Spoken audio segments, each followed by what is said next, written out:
Waouh! Qui va avoir un mal-être en lui-même. Être serein. Pardon? Il va avoir que le négatif. Je sais pas trop. La positivité.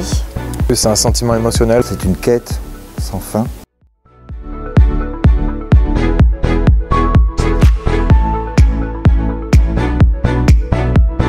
Les symptômes tu repousses, on va te donner un coup de pouce. Il faut comprendre le malaise à sa source, on va t'aider en tant que père ressource. Bonjour, nous revoici dans la bibliothèque médicale du centre hospitalier Vauclair en Dordogne, où nous accueillons une nouvelle fois le docteur Angarage. Bonjour docteur Angarage. Bonjour. Aujourd'hui, nous allons parler des pères ressources. Pour reprendre les paroles de David, tes symptômes tu repousses, on va te donner un coup de pouce, il faut comprendre le malaise à la source, on va t'aider en tant que père ressource. Alors, je sais que David a fait une formation justement père ressource. Est-ce que vous pourriez nous expliquer ce que c'est? Alors, un père ressource, c'est une personne rétablie d'un trouble psychique qui partage son expérience personnelle, son vécu, dans une logique d'entraide avec d'autres personnes qui, elles, sont en souffrance psychique.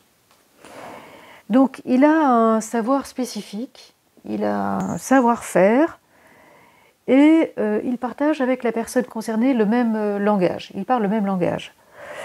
Et le patient, donc, de se dire ah ben oui, ben, s'il s'en est sorti, moi aussi, je peux m'en sortir.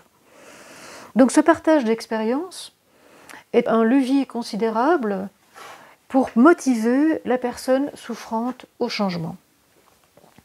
On parle aussi de père aidance, de médiateur santé-père, et ces formations se sont développées en France depuis les années à peu près 2012. Donc c'est tout à fait récent. Par exemple, ce jeune patient qui est en crise, qu'on vient d'hospitaliser en unité fermée en psychiatrie, ne comprend pas ce qu'il fait là, ce que le psychiatre lui dit. Son avenir s'écroule. Il avait un projet, par exemple, scolaire, soutenu par un projet professionnel. Ses copains, eux, continuent leur vie avec leurs copines, leurs sorties. Et donc, on vient lui dire que lui, il a, par exemple, des symptômes psychotiques. Donc lui, tout ce qu'il ressent, c'est peut-être les événements indésirables du traitement.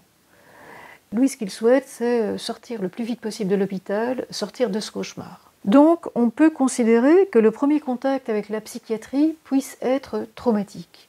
C'est à distance de cet épisode que le père ressource va pouvoir intervenir pour parler de son propre parcours, de ses propres difficultés, comment il en est sorti. Le patient pourra alors se sentir mieux compris et le message sera porteur d'espoir. Le travail d'accompagnement vers le soin et le rétablissement va alors pouvoir s'organiser. Et vous faites intervenir des pères ressources dans votre équipe?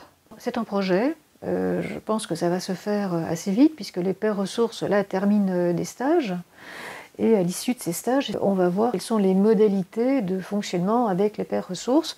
Comme je l'ai dit, ce sont des personnes qui m'apparaissent aujourd'hui incontournables dans une équipe parce que ça représente une valeur ajoutée très importante pour aider l'usager. Les pères ressources sont donc un vrai point positif dans la prise en charge des usagers de la psychiatrie. Oui, exactement, oui. Merci, docteur Angarage.